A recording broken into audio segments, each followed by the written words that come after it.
Hi అండి, this is Banu from Hyderabad. ఈ మధ్య ఒక వీడియో చూశాను. సిస్టర్ సుంకెరి అన్నపూర్ణ గారు టెలిఫిలిం ఇండస్ట్రీ గురించి కొన్ని మాట్లాడారు. చాలా బాగా అనిపించింది. కానీ అందులో కొన్ని బాధాకరమైన విషయాలు కూడా ఉన్నాయి. ఆ సిస్టర్ అన్నారు, తెలుగు ఫిలిం ఇండస్ట్రీ గురించి నాకు కొద్దిగా అవగాహన ఉంది కాబట్టి నేను మాట్లాడుతున్నాను అన్నారు.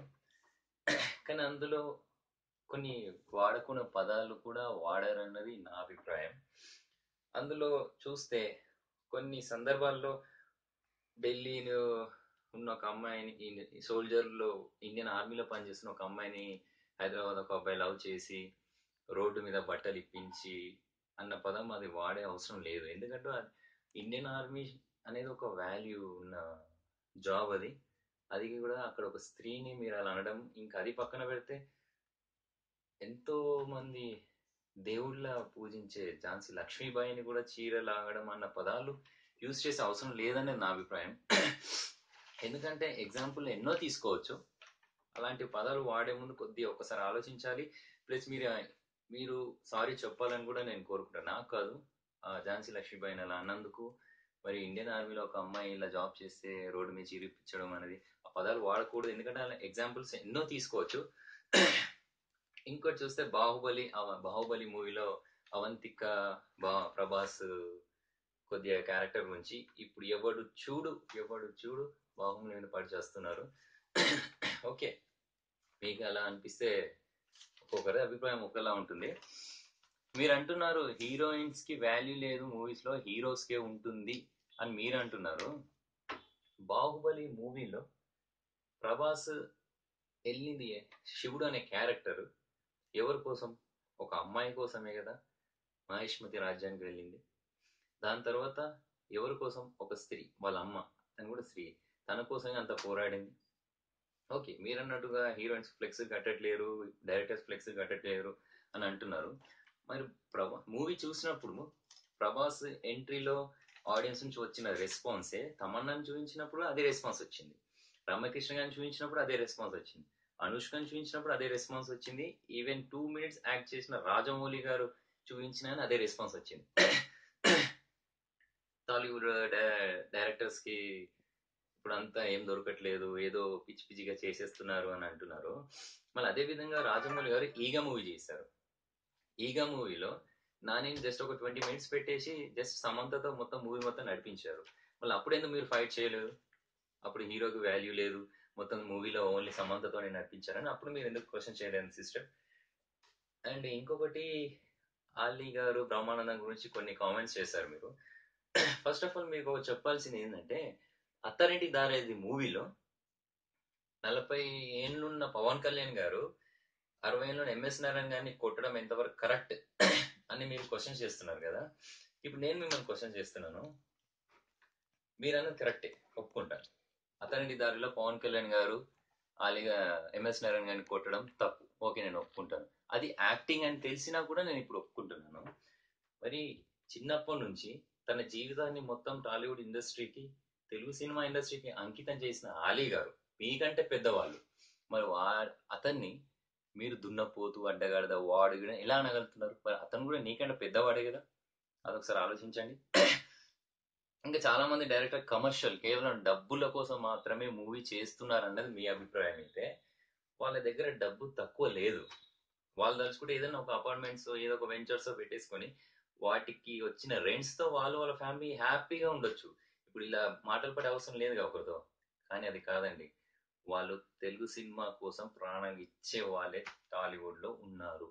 డబ్బుల కోసం చేసే వాళ్ళు ఎవరూ లేరు. అందరు వారి వారి లైఫ్ ని అంకితం ఇచ్చి మరీ పనులు చేస్తున్నారు.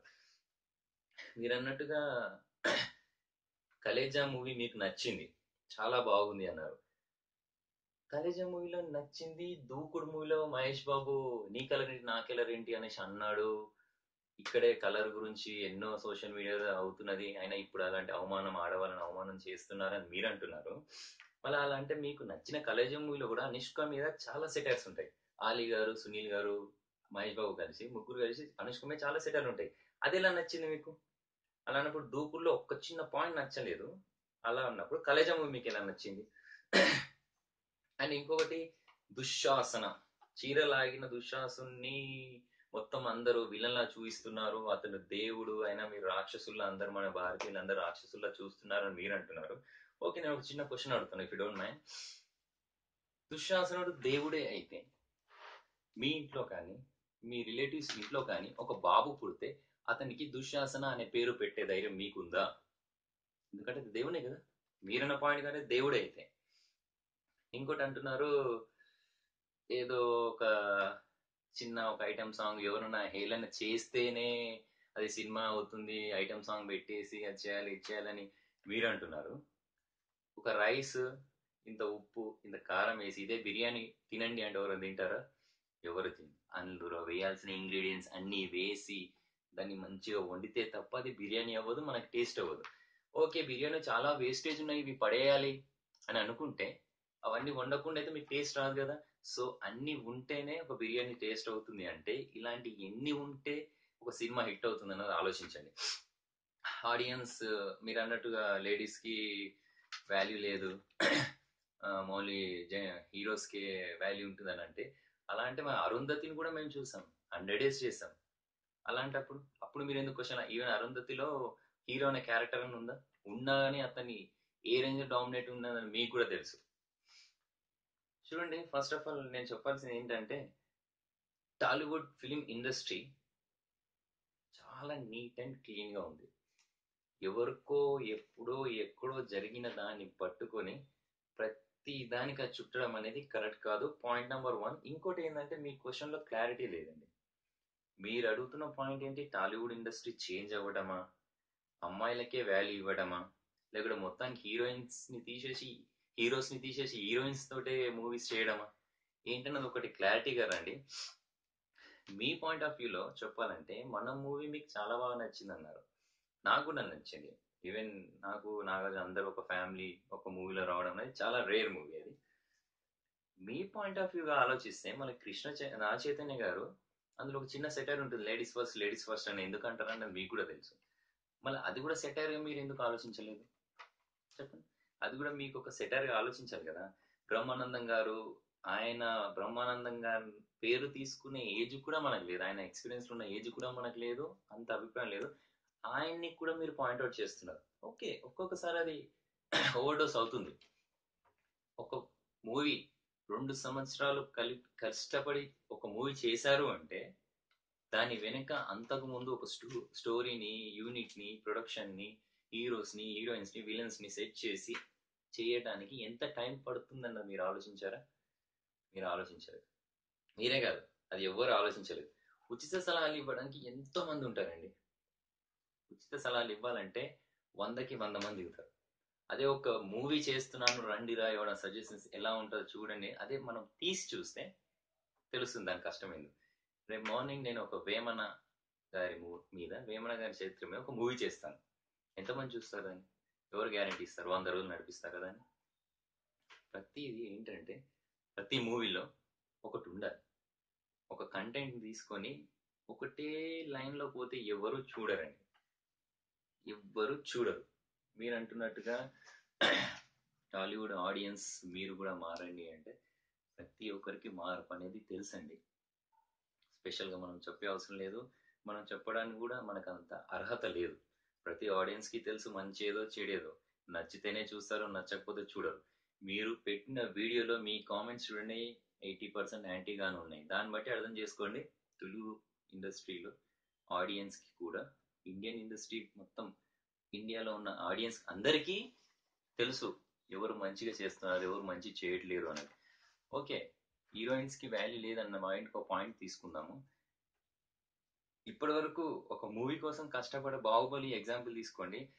2 సంవత్సరాలు రానా గారు, ఇటు ప్రభాస్ గారు, అటు Peter hence, fight master Peter hence గారు ఎంతో కష్టపడి బాహుబలి మూవీ చేస్తారు. ఎన్ని ఆపరేషన్స్, ప్రభాస్ గారికి సోల్జర్ ది సర్జరీ ఆపరేషన్స్, రానా గారికి ఎన్నో ఎన్నో ఆటుపోట్లు దెబ్బలు తగిలించుకొని కూడా మూవీ సక్సెస్ చేశారు. అదే విధంగా తమన్నా గారు చేశారు. ఏం చేశారు? Active bro, me point of view గారు చెప్తున్నాను. అంత కష్టపడి చేసింది ఏం కనిపించింది? ఏమి లేదు. సో ఇక్కడ ఆడియన్స్ ఏం చేస్తున్నారంటే, వీళ్ళు వేరే వాళ్ళు వేరే, వీళ్ళు ఎక్కువ వాళ్ళు తక్కువ లేదు, ఎవరికైతే కష్టపడుతున్నారో వాళ్ళకి మాత్రం ఖచ్చితంగా మంచి రెస్పాన్స్ ఉంటుంది మన టాలీవుడ్ ఇండస్ట్రీలో. ఇంకా మీరు ఏదో బ్రహ్మానందం గారి మీద, ఆలీ గారి మీద మీరు కామెంట్స్ చాలా చేస్తారు. పవన్ కళ్యాణ్ గారు అంటే అలా అంటే ఒక 2 సంవత్సరాలు కష్టపడి జానీ మూవీ చేశారు. మళ్ళీ అందులో ఒక స్త్రీ కోసమే తన లైఫ్ మొత్తం దారబోసి లాస్ట్ ఎంతో ఫైట్స్ చేసి కొట్లాడి తనని రక్షించాలని, ఈవెన్ లాస్ట్కి తను చనిపోయే రేంజ్ లో ఆ మూవీ ఉంటుంది, జానీ మూవీ. కానీ ఆల్మోస్ట్ అదే ఎలాగలా కొద్దిగా అంతగా యావరేజ్ గా రీచ్ అవ్వలేదు ఎక్స్పెక్టేషన్. అప్పుడు మీరు ఎందుకు చెప్పలేకపోయారు? బాలాదిత్య నటించిన ఒక గ్రామంలో ఒక అవార్డు వచ్చిన తర్వాతే మనకి అదొక మూవీ ఉంది అని తెలిసింది. మరి అప్పుడు మీరు ఎందుకు ప్రశ్నించలేదు? మీరు అనుకుంటున్నట్టుగా ఇండస్ట్రీలో ఎవరికి ఎక్కువ తక్కువ భావాలు లేవు, అవి ఉండవు కూడా. మీకు ఇంకేమైనా డౌట్ ఉంటే మీరు వీడియో అప్లోడ్ చేయండి. తెలుగు ఫిలిం ఇండస్ట్రీ నుంచి నేను ఆన్సర్ ఇవ్వడానికి రెడీ. మీరన్నట్టు యుఎస్ లో పైరసీ లేదు, ఇండియాలో పైరసీ ఉంది, అది అవాయిడ్ చేయండి అంటున్నారు. ఇక్కడ కూడా పైరసీ లేదండి. మీ యుఎస్ లోనే కాదు, ఇక్కడ మా ఇండియాలో కూడా పైరసీ లేదు. ఎవడో ఒకడు పనికి మాలిన వేసిన కొడుకులు 10-20 కకృతి పడి వాళ్ళ డైరెక్టర్స్ ప్రొడ్యూసర్ కష్టాన్ని కూడా ఆలోచించకుండా సిడీస్ చేసి అమ్ముతున్న కొంతమంది వేసిన కొడుకులు ఉన్నారే తప్ప ఇండియాలో పైరసీ అనేది ఇప్పుడు 90% అంతరించిపోయింది. ఎక్కడ పైరసీ లేదు. ఈవెన్ మీరు నెట్ లో సెర్చ్ చేసే ఇంగ్లీష్ మూవీస్ చాలా వందల మంది పడి ఉంటాయి, కానీ తెలుగు ఫిలిమ్స్ చాలా తక్కువ దొరకట్లేదు. And one more thing, the last conclusion is Tollywood industry is the best industry in India. అది ఆల్మోస్ట్ బాహుబలితో ప్రూవ్ అయింది, మన శంకర్ డైరెక్టర్ గారి వల్ల ప్రూవ్ అయింది. ఇంకా మనకి వాళ్ళ గురించి మాట్లాడే హక్కు, అర్హత మనకి లేదు. ప్రతి యాక్టర్స్ డెడికేటెడ్ గానే వర్క్ చేస్తారు.